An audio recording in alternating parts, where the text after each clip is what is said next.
السلام علیکم. ARY digital سے ڈاکٹر شاہد مسعود ہیڈن ٹروتھ کے پہلے عنوان یعنی اینڈ آف ٹائمز جو علامات قیامت سے متعلق ہیں اس کے دوسرے حصے کے ساتھ. پہلے حصے کے نشر ہونے کے بعد چند ناظرین نے یہ سوال اٹھایا کہ علامات قیامت جو قرآن کریم میں آئی ہیں بہت کم ہیں. امام مہدی کے ظہور، دجال کے خروج اور حضرت عیسیٰ علیہ السلام کے نزول کے بارے میں قرآن مجید میں کوئی خبر نہیں، کیوں؟ میں یہاں یہ وضاحت ضروری سمجھتا ہوں کہ قرآن کریم میں جو علامات ارشاد فرمائی گئیں وہ دو اقسام کی ہیں. پہلی قسم ان علامات کی جو قیامت کے بہت قریب واقع ہوں گی. اس میں سے صرف ایک علامت ایسی تھی جس کے بارے میں بتایا گیا ہے کہ وہ حضور صلی اللہ علیہ وآلہ وسلم کے ہی زمانے میں پوری ہو گئی تھی، یعنی شق القمر کا واقعہ. چنانچہ سورہ قمر میں ارشاد ہوا اور قیامت نزدیک آ پہنچی اور چاند شق ہو گیا. اس کے علاوہ جتنی بھی علامات قرآن کریم میں بیان ہوئی وہ سب قیامت کے بہت نزدیک ہیں.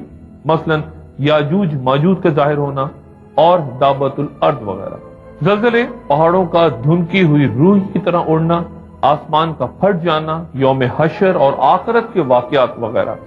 لیکن حضور صلی اللہ علیہ وآلہ وسلم نے اپنی امت کو قیامت سے پہلے ہونے والے تمام واقعات کی وہ تمام تفصیلات بیان فرما دی ہیں جن کا تعلق آنے والے زمانوں سے ہے.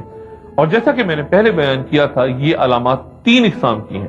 ایک وہ جو کافی پہلے پوری ہو چکی ہیں، مثلا نار حجاز اور فتنہ تاتار جن کا ذکر پچھلے پروگرام میں کر چکا ہوں اور جنہیں علامات بعیدہ کہا جاتا ہے. دوسری وہ جن کا ظہور ہو گیا لیکن ابھی انتہا کو نہیں پہنچی، مثلا زمانے کی تیز رفتاری، علم کا اٹھنا، غربت میں اضافہ، زلزلوں کی کثرت وغیرہ وغیرہ. یہ سب جب اپنی انتہا کو پہنچیں گی تو قیامت کی بڑی علامتیں شروع ہو جائیں گی.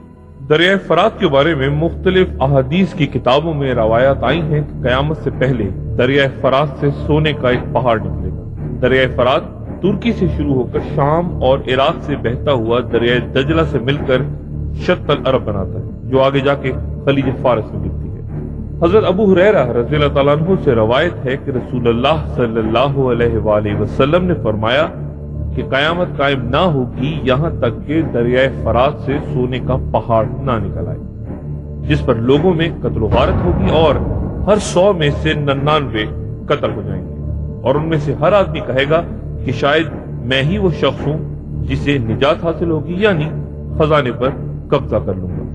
احادیث کی کئی مستند کتب میں یہ بیان معمولی تبدیلی کے ساتھ آیا ہے. علامہ سیوطی رحمۃ اللہ علیہ نے اس حدیث کی تشریح میں دریائے فرات کے روکے جانے کا تذکرہ کیا ہے. دراصل یہاں تعمیر ہونے والا کیبان ڈیم دریا کے بہاؤ کو روک چکا ہے. اس ڈیم کی تعمیر سے آس پاس کی زمین لہراتی فصلوں اور بجلی کی بڑی مقدار میں پیداوار سے سونا بن چکی ہے. یہ ڈیم ایک پہاڑ کی طرح نظر آتا ہے اور اس علاقے میں لائی گئی خوشحالی کے باعث اسے لوگ سونے کے پہاڑ سے تشبیہ دیتے ہیں. کیبان ڈیم دریائے فرات کے اس حصے پر 1975 میں تعمیر ہوا جو ترکی میں. $300 ملین کی خرچ سے تعمیر ہونے والا یہ ڈیم $8 ارب معیشت کو دے چکا ہے. یہاں ترکوں اور کردوں کے درمیان ہونے والے خونریز فسادات کی تاریخ دیکھیں جو ان وسائل پر قبضے کے لیے جاری ہے تو حدیث کی صداقت کا یقین ہے.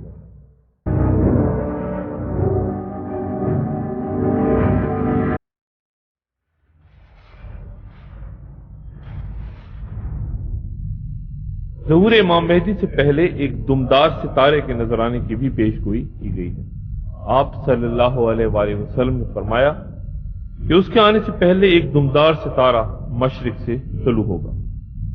یہی بیان امام جعفر صادق رحمۃ اللہ علیہ سے بھی روایت ہے جنہوں نے فرمایا کہ امام آخر کے آنے سے پہلے والے ماہ سفر میں ایک دمدار ستارہ نظر آئے گا جس کا نام الکربز شفا ہوگا.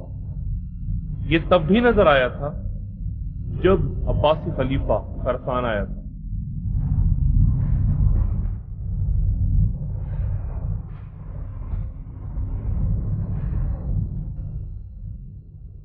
یہ تب بھی نظر آیا تھا جب طوفان نوح علیہ السلام آیا تھا. یہ تب بھی طلوع ہوا تھا جب حضرت ابراہیم علیہ السلام کو نمرود کے حکم سے آگ میں پھینکا گیا تھا، یا جب فرعون کا لشکر غرق دریا ہوا تھا.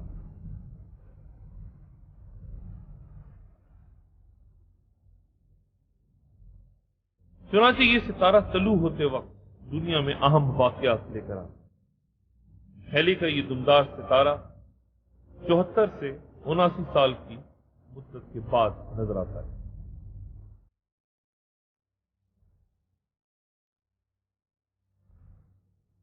آخری بار یہ 1986 میں نظر آیا تھا اور اب 2061 میں نظر آئے گا. عمر بن شعیب سے روایت ہے کہ آپ صلی اللہ علیہ وآلہ وسلم نے فرمایا کہ ذی الحج کے مہینے میں قبائل آپس میں لڑیں گے، حاجیوں کو لوٹا جائے گا اور مینا کے میدان میں لڑائی ہوگی جس میں کئی لوگ اس طرح مارے جائیں گے کہ ان کا لہو بہتا ہوا مقام جمرہ تک آ جائے گا. 20 نومبر 1979 کو شام 5 بجے جب 50,000 سے زائد مسلمان خانہ خدا کا طواف کر رہے تھے، ایک سعودی نے اپنی سب مشین گن نکال کر اس سے فائرنگ شروع کر دی، جس کے بعد 1000 سے زائد اس کے ساتھیوں نے مسجد الحرام کی اہم پوزیشنیں سنبھال کر اس کا کنٹرول سنبھال لیا. یہ قبضہ 2 ہفتے تک رہا. اس کے بعد فرانس سے لائی گئی خصوصی گیس فضا میں چھوڑ کر باغیوں کو بے ہوش کر دیا گیا، تاہم کسی بھی شخص کو گرفتار نہیں کیا گیا اور تمام کو موقع پر ہی موت کی نیند سلا دیا گیا. اس واقعے کے 7 برس بعد مزید خون ریزی تب ہوئی جب مظاہرہ کرتے 402 حاجیوں کو مار ڈالا گیا. سعودی فورسز اور ایرانی حاجیوں دونوں نے ارض مقدس پر ایک دوسرے کو نشانہ بنا کر گناہ کا ارتکاب کیا. اس طرح 1400 برس قبل بیان کی گئی حدیث کی پیش گوئی پوری.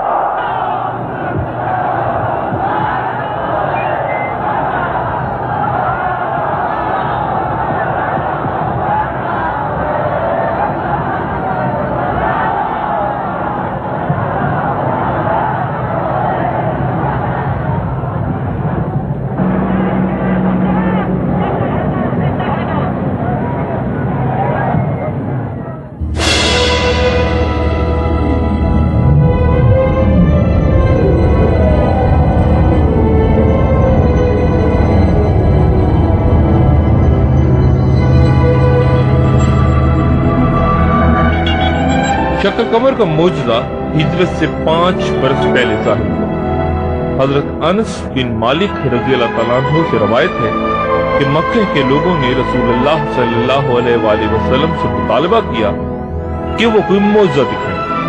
تب آپ صلی اللہ علیہ وآلہ وسلم نے چاند کے 2 ٹکڑے فرما دیے، اس طرح کہ ان کے درمیان ہیرا کا پہاڑ نظر آ رہا. ابن خاطر رحمت اللہ علیہ نے اپنی کتاب میں لکھا ہے کہ چاند کے ٹکڑے ہونے کا یہ منظر ہندوستان تک دیکھا گیا.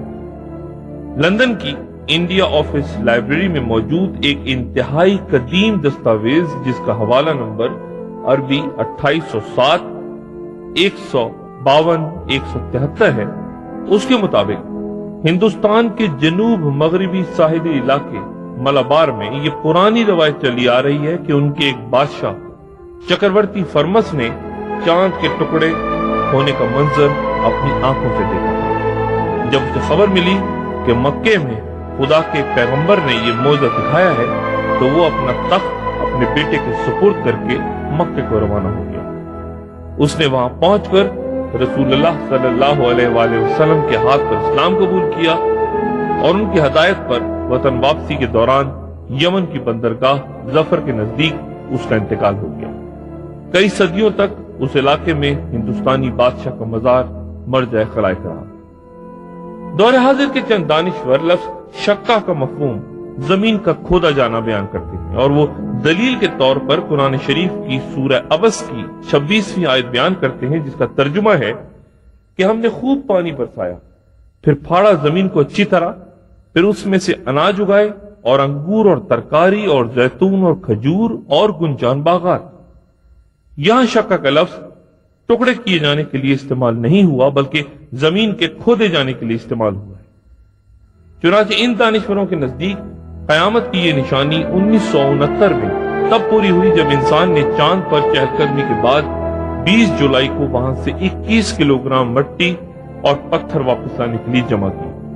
ان کا کہنا ہے کہ پہلے آنے والے انبیاء کے برعکس رسول اللہ صلی اللہ علیہ وآلہ وسلم کو روایتی معجزوں کے بجائے صرف قرآن کریم ہی کا معجزہ عطا ہوا تھا، لیکن شق القمر کا واقعہ احادیث کی مستند کتب میں اسی طرح بیان ہوا جیسا کہ میں نے پہلے کیا، اور جمہور علماء کا اس پر کامل اتفاق۔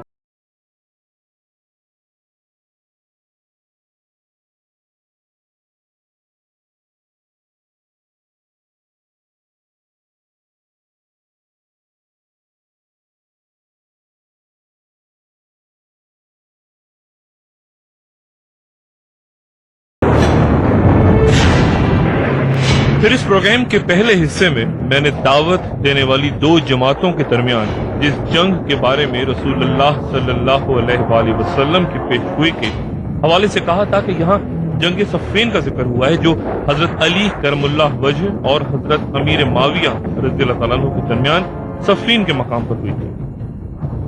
تاہم عہد حاضر کے علماء کا کہنا ہے کہ جس جنگ کی طرف اشارہ کیا گیا تھا وہ 1980 سے 1988 تک جاری رہنے والی وہ افسوسناک ایران عراق جنگ تھی، جس میں 10 لاکھ مسلمان شہید ہوئے، 4 لاکھ سے زیادہ عراقیوں اور 3.5 لاکھ کے لگ بھگ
جاری ہیں علامات متوسطہ کہا گیا ہے، جبکہ بڑی علامتوں یعنی علامات کبریٰ میں امام مہدی کا ظہور، دجال کا خروج، حضرت عیسیٰ علیہ السلام کا نزول وغیرہ جیسے معاملات ہیں جن کا درمیانی فاصلہ بہت کم ہوگا۔